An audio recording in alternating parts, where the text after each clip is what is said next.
Bismillahirrahmanirrahim. Assalamualaikum warahmatullahi wabarakatuh.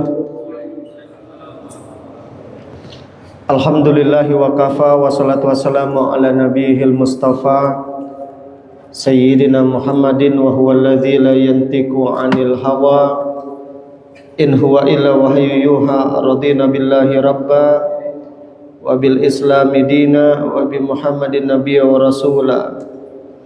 Rabbi syrah li sadri wa yassir li amri wahlul 'uqdatam min lisani yafqahu qawli. Rabbi zidna ilma warzuqna fahma, amma ba'd. Bapak Ibu jamaah salat subuh rahimani wa rahimakumullah. Mari kita bersyukur kepada Allah dengan kita mengucapkan alhamdulillahirabbil alamin, yang mana sampai saat ini kita masih banyak diberikan nikmat oleh Allah. Wabil khusus pagi hari ini kembali kita bisa diringankan oleh Allah Subhanahu wa taala untuk bisa melaksanakan salat subuh secara berjamaah. Dan sepertinya subuh kali ini subuh yang paling ramai. Karena partai final soalnya. Untungnya Argentina kalah. Dapat Agi ditolong sama wasit itu. Namun ala kulli hal kita patut bersyukur walaupun banyak orang menonton bola, beberapa saudara-saudara kita tetap menunaikan kewajibannya. Alhamdulillah. Kita menyaksikan di depan banyak yang nonton. Alhamdulillah, inilah hikmahnya Masjid Agung Kubah Timah. Kalau dulu di masjid ni saro orang nak nyari masjid kayak sembahyang. Nah, ini alhamdulillah. Masjid bagus, besak bedegem, lagi dak sembahyang lah, bukan salah pemerintahnya berarti, memang salah orangnya. Alhamdulillah, kita doakan mudah-mudahan nanti berkah kota Pangkal Pinang ini. Amin ya Rabb. Salawat dan salam tak lupa pula kita sampaikan kepada baginda Rasulullah Nabi besar Muhammad sallallahu alaihi wasallam. Allahumma shalli ala sayyidina Muhammad wa ala ali sayyidina Muhammad. Mengambil berkah ilmu yang Allah berikan, kita mulai dengan lafaz al-basmalah. Bismillahirrahmanirrahim.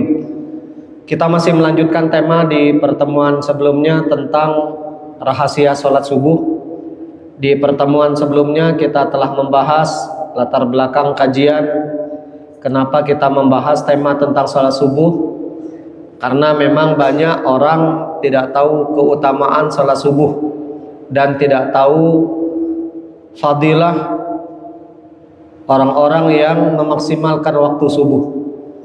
Nah, dengan kita membahas tema ini, harapannya kita bisa termotivasi untuk bisa menjadi orang-orang yang soleh.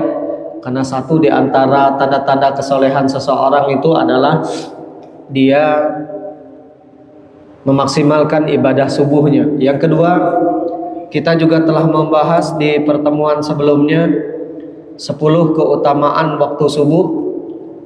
Di antaranya waktu subuh dijadikan objek sumpah di dalam Al-Quran, yang ketika Allah bersumpah dengan nama makhluk, makhluk itu pasti mulia. Artinya siapa saja yang subuhnya diisi dengan ibadah, insya Allah mereka juga akan mulia. Yang kedua, waktu subuh didoakan keberkahan oleh Rasulullah. Setiap pagi Nabi selalu berdoa, Allahumma barik li ummati fi bukuriha. Ya Allah, kata Nabi, berkahilah umatku di waktu paginya. Berkah di sini artinya didoakan banyak kebaikan. Karena makna berkah itu adalah ziyadatul khair, bertambahnya kebaikan. Dan terbukti orang-orang yang subuhnya diisi dengan kegiatan ibadah, insya Allah mereka akan banyak kebaikannya. Berbeda dengan orang-orang yang tidur pagi. Mereka biasanya kadang subuh geda. Nah, kalau kita yang subuhnya maksimal, tidak sedikit dimulai dengan tahajud, witir, ya, doa, istighfar dan seterusnya. Kemudian yang ketiga, waktu subuh itu waktu Allah mulai membagi rezekinya kepada kita manusia. Ini sesuai dengan hadis riwayat Imam Ahmad dalam musnadnya, ketika Nabi bersabda kepada putrinya Fatimah yang saat itu tertidur ba'da subuh, Rasulullah menyebutkan fa innallaha yuqassimu arzaqan nas ma baina tulu'il fajri ila tulu'isy syamsi. Jadi Allah membagi rezeki kita tuh sangat pendek sekali waktunya. Dari mulai terbit fajar sampai terbit matahari. Bukan terbenam matahari. Jadi terbit fajar itu dimulai dari waktu sahur. Karena fajar itu ada dua. Ada fajar sodik, ada fajar kazib. Fajar kazib boleh sholat, boleh makan, ya belum boleh sholat subuh. Itu namanya fajar kazib, fajar bohong namanya. Ada fajar sodik, sebaliknya boleh sholat subuh, tidak boleh lagi makan sahur. Allah mulai bagi rezekinya dari waktu sahur, terbit fajar, ya fajar kazib tadi, sampai terbit matahari. Kurang lebih kita mulai sahur itu sekitar jam 4. Jadi Allah bagi rezeki kita tuh tidak lama, kurang lebih lah sekitar 2 jam. Yang keempat, waktu subuh kita sangat dianjurkan untuk banyak-banyak bertasbih, mensucikan Allah. Tasbih itu artinya mensucikan Allah. Kalau tahmid memuji Allah, kalau takbir membesarkan, kalau tahlil mengesahkan Allah. Nah, tasbih sendiri itu fadilahnya sangat luar biasa. Di antaranya di Toha 130 ini Allah menyebutkan di ujung ayatnya, kalau kita sering bertasbih pagi hari, ya ba'da subuh atau di waktu subuh, di waktu asar, di pertengahan malam sama di pertengahan siang, la'allaka tardo, kalian akan tenang kata Allah. Jadi orang-orang yang sering bertasbih, insya Allah dia akan tenang, pikirannya tenang, hatinya tenang, hidupnya tenang, ngomongnya tenang, dan pembawaannya juga akan tenang. Belum lagi ada hadis yang menjelaskan kalimatani, ada 2 kalimat kata Nabi, khafifatani indal lisan, mudah diucapkan oleh lisan, thaqilatani fil mizan, tapi memberatkan mizan kebaikan kita, habibatani ilar rahman, dan dicintai oleh Allah siapa yang sering mengucapkan kalimat itu.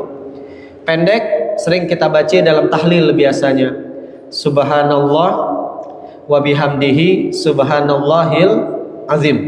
Yang kelima, waktu subuh, waktu yang dianjurkan beristighfar. Dan itu memang kebiasaan orang-orang yang bertakwa. Dijelaskan di Az-Zariyat ayat 17-18. 17-nya, orang bertakwa itu kanu qalilan minal laili ma yahjaun.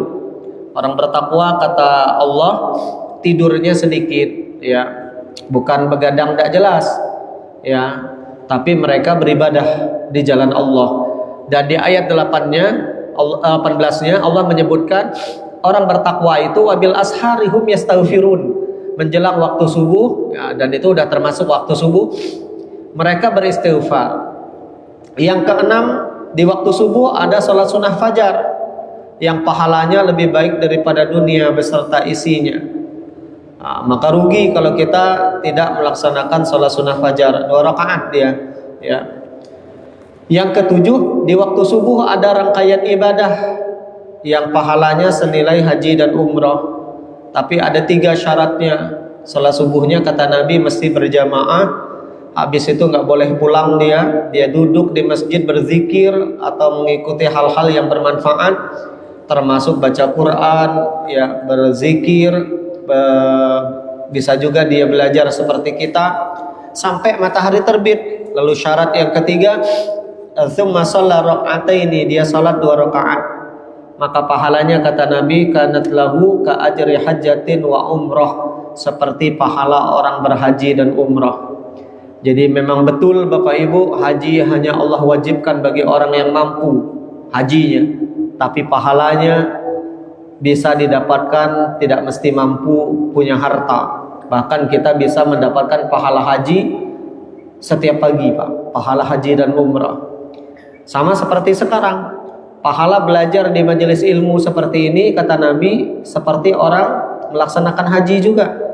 Ya, dalam hadis riwayat Imam Albani, Nabi bersabda, "Man ghada ilal masjid," barang siapa berangkat dari rumah menuju masjid, la yuridu illa ayata'allama khaira, tidak ada niat lain dia kecuali ingin belajar agama, belajar ilmu, au yu'allimahu, atau mengajarkan ilmu kata Nabi, kanat lahu maka pahalanya ka ajri hajatin taman hajjatuh, sempurna pahala hajinya.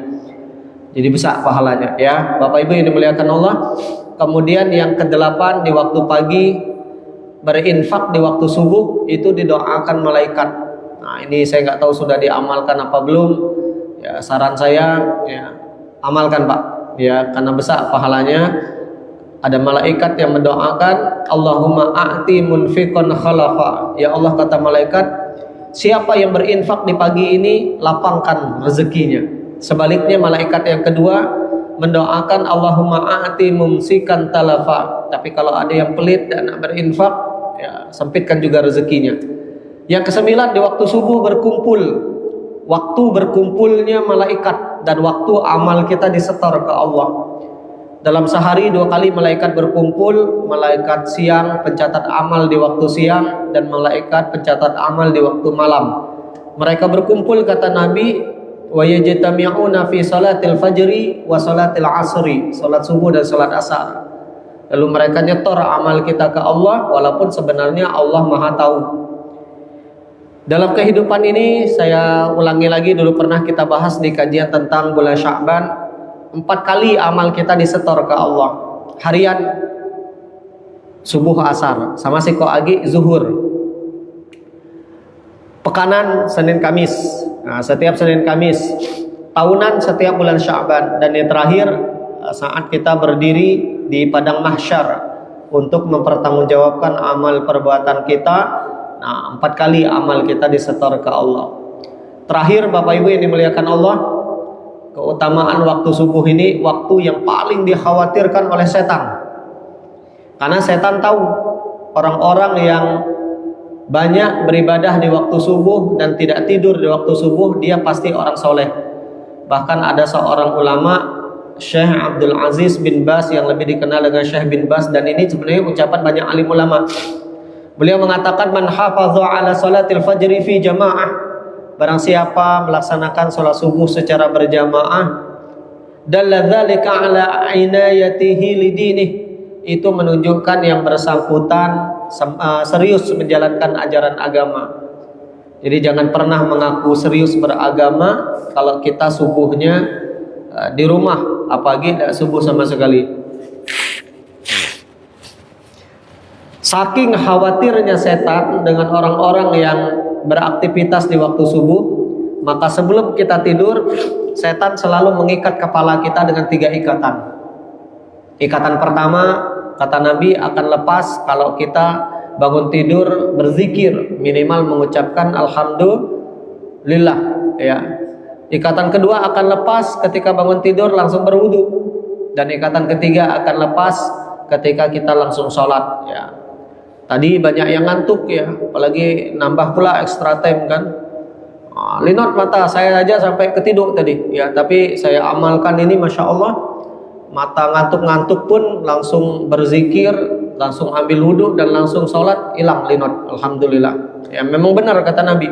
Dan barang siapa yang 3 ikatan setan tadi lepas, fa asbaha nasyita, hari itu dia akan bersemangat, energik dia, tayyiban nafsi, bawaannya akan bahagia. Sebaliknya, wa illa, kalau salah satu ikatan setan masih ada pada kita, apalagi 3-3-nya, nah ini yang disebutkan Nabi, khabithun nafsi, bad mood ya, bawaannya enggak nyaman, perasaannya mereteng, cepat tersinggung ya, kemudian kaslan, nah malas. Nah, oleh karena itu ayo kita maksimalkan waktu subuh kita, insya Allah.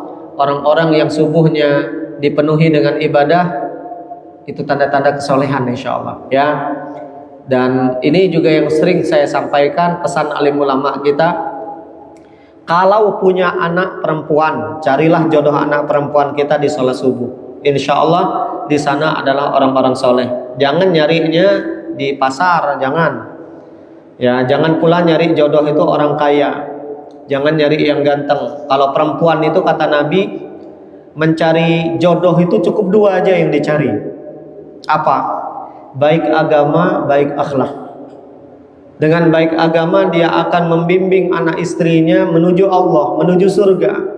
Dengan baik akhlak dia akan muliakan istrinya. Dua inilah Pak, modal kita jadi suami yang baik. Perbaiki pemahaman agama, perbaiki akhlak kita. Kalau ganteng bonus, pinter bonus, apalagi alim bonus, ya, kaya bonus. Kalaupun nade, maaf, ini bahasa saya aja nih Pak, laki orang biasanya. Kalaupun nade lengkap macamnya, nyari sempurna tuh tidak deh Pak. Sedangkan seorang suami atau seorang laki-laki nyari istri, kalau perempuan tadi mesti 2 kriterianya. Kalau kita mesti 4. Bukan jumlahnya Pak, ininya apa kriterianya Pak? Ya. Apa 4 itu? Yang pertama nasabnya. Nasabnya itu harus dicek dulu ya, bibitnya macam mana. Karena buah jatuh tak akan jauh dari pohonnya. Kalau orang tuanya garang, biasanya anak garang Pak. Ya, jadi tengok-tengok orang tuanya. Kalau orang tuanya lemah lembut, anaknya lemah lembut. Bibit. Kalau orang tuanya soleh solehah, anaknya insya Allah soleh solehah. Kalau orang tuanya penghafal Quran, anaknya biasanya penghafal Quran. Nah, yang kedua yang dicari setelah bibit nasab, yang kedua harta Pak. Boleh supaya kita tidak capek juga nyari duit.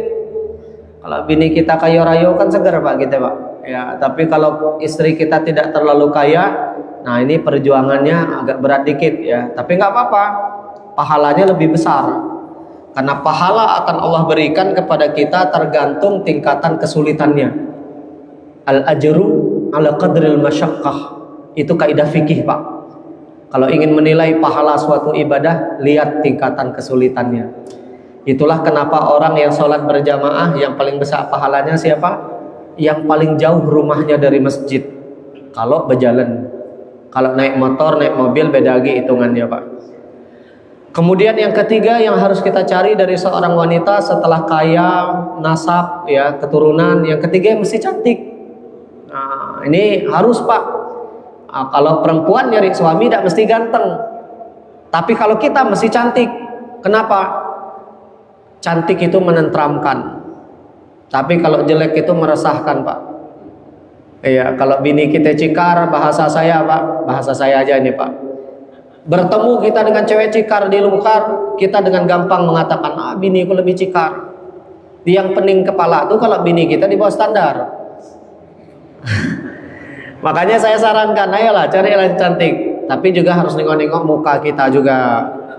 Muka kita tidak terlalu ganteng ya, jangan nuai gak cikarnya. Kalau orang curiga kita main pelet, bahaya juga. Bapak Ibu ini muliakan Allah. Yang terakhir agama. Nah, agama juga ada pada wanita. Mesti yang paham agama. Supaya apa? Karena anak-anak kita tuh banyak waktunya kayak emaknya. Kalau dia sering kita tinggal, emaknya tak paham agama, nah repot urusannya nanti ya.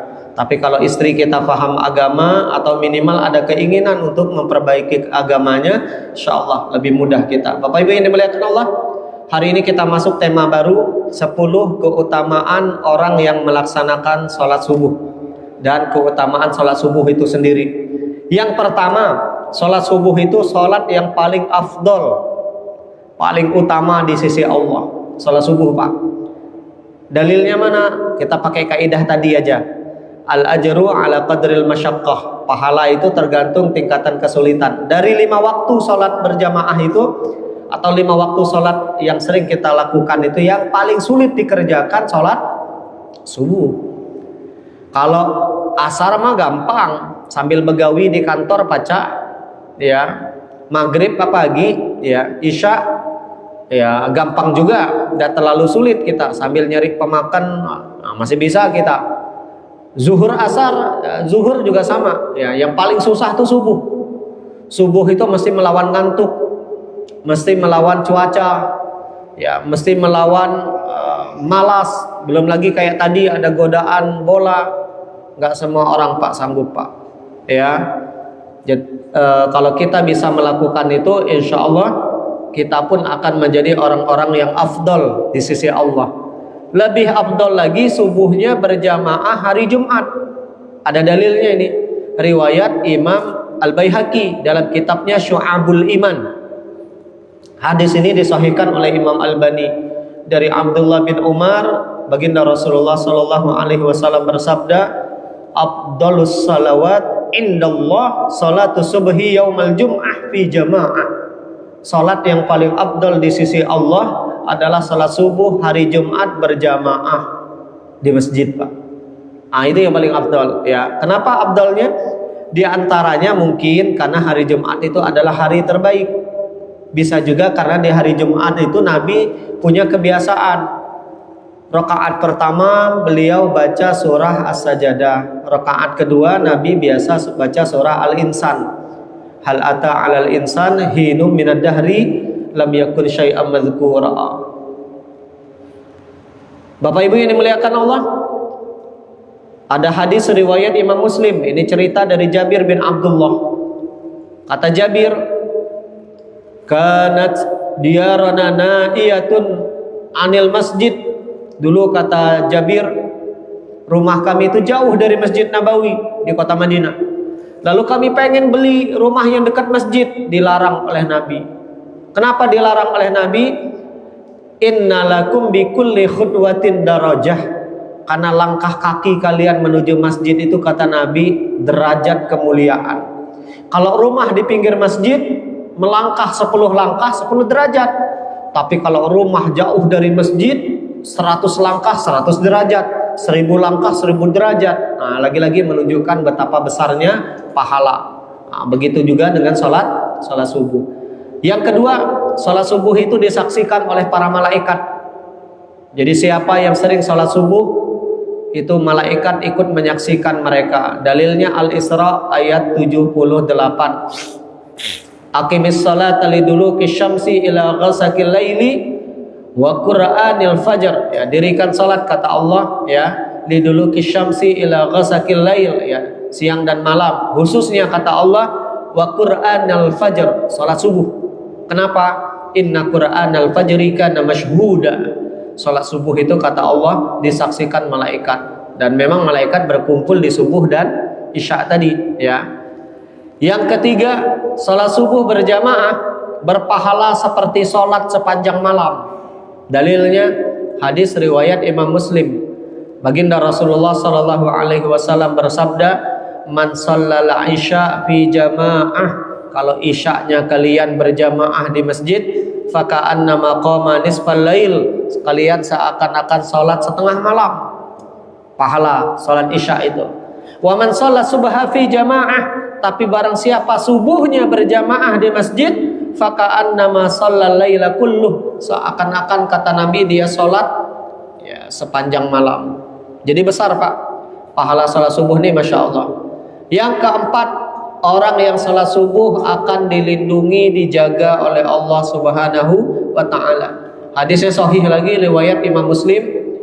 Man sholat subha fahuwa fi zimmatillah. Kata Nabi, barang siapa salat subuh, mereka akan berada di bawah perlindungan Allah.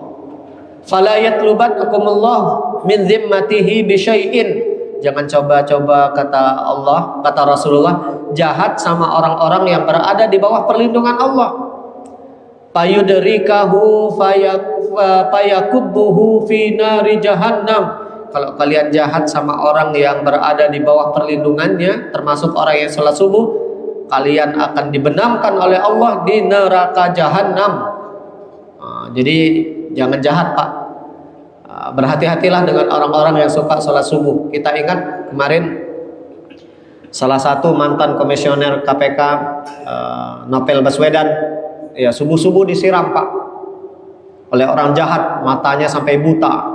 Nah, percayalah siapa yang melakukan itu berat tuh azabnya nanti. Karena Pak Novel Baswedan ini, beliau ini subuhnya istiqomah ke masjid, dan orang ngincernya pas subuh.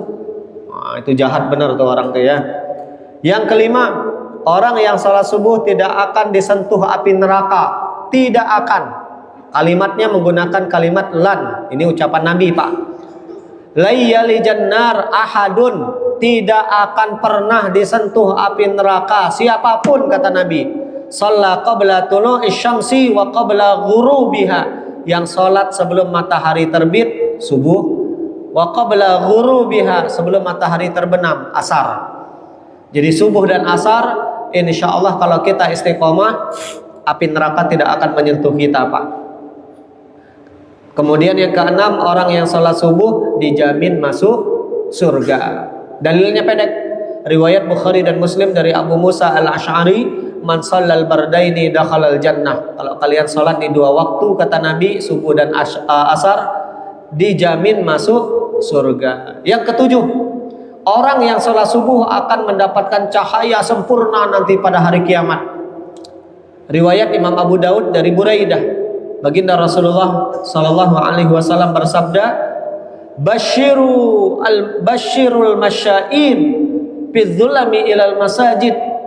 Kabarkan, kata Nabi, bagi mereka yang berjalan dari rumah di waktu gelap menuju masjid untuk sholat berjamaah.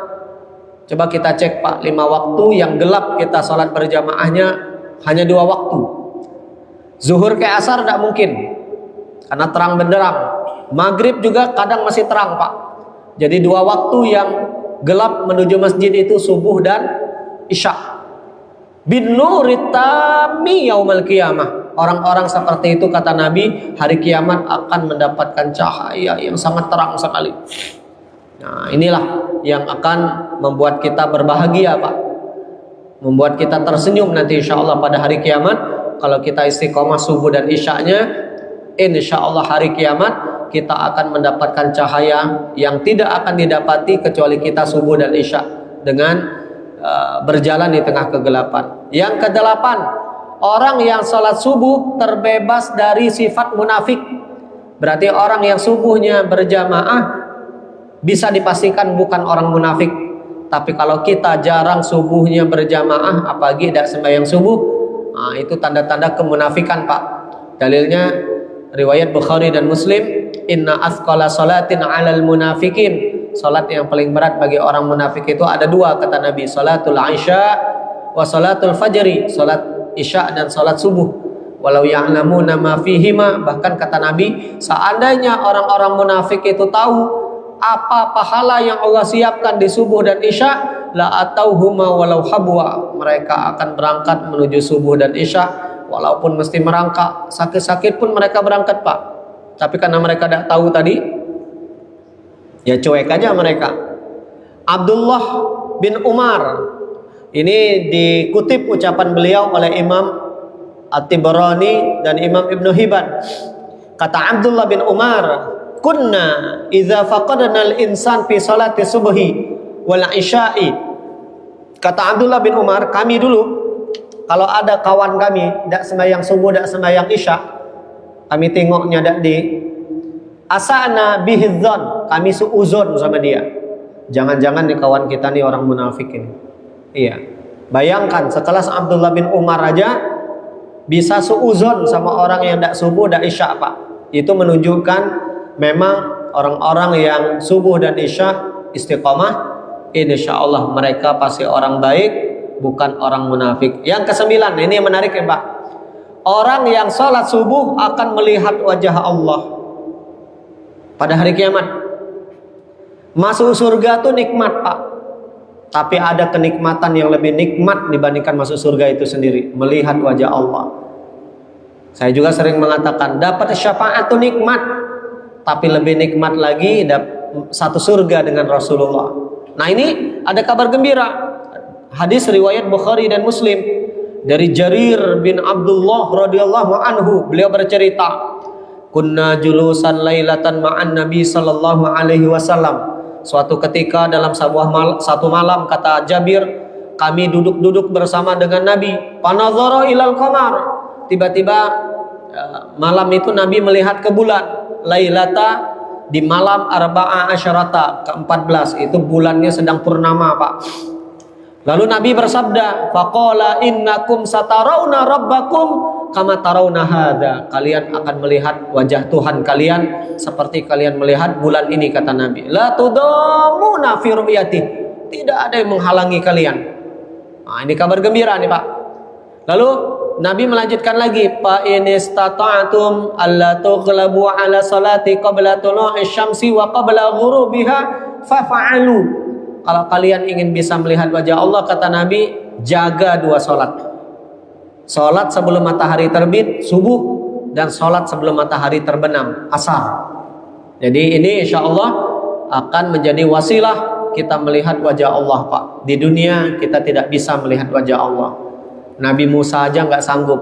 Yang bisa melihat wajah Allah menurut ulama kita hanya baginda Rasulullah Sallallahu Alaihi Wasallam dalam peristiwa Isra dan Mi'raj.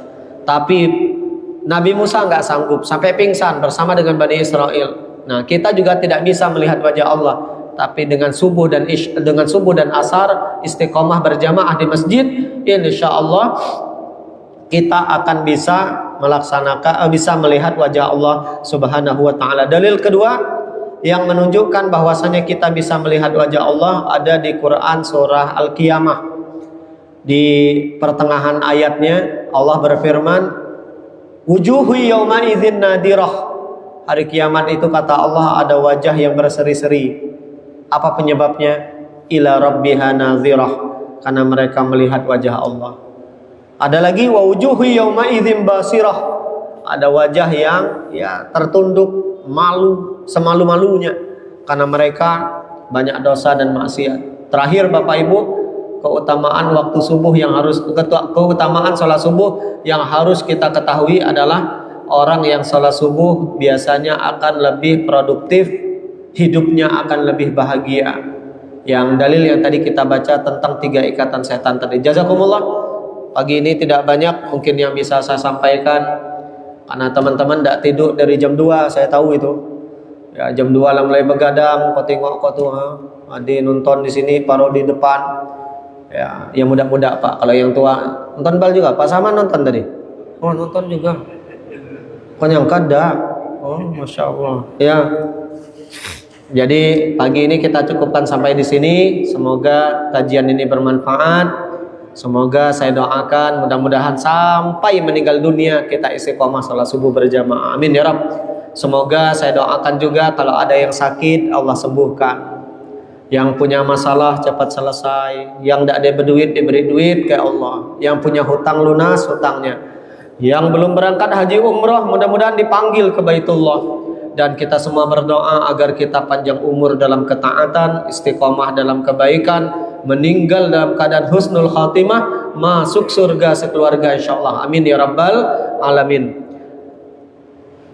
Jazakumullah. Subhanakallahumma wa bihamdika asyhadu an la ilaha illa anta astaghfiruka wa atubu ilaik. Wassalamualaikum warahmatullahi wabarakatuh.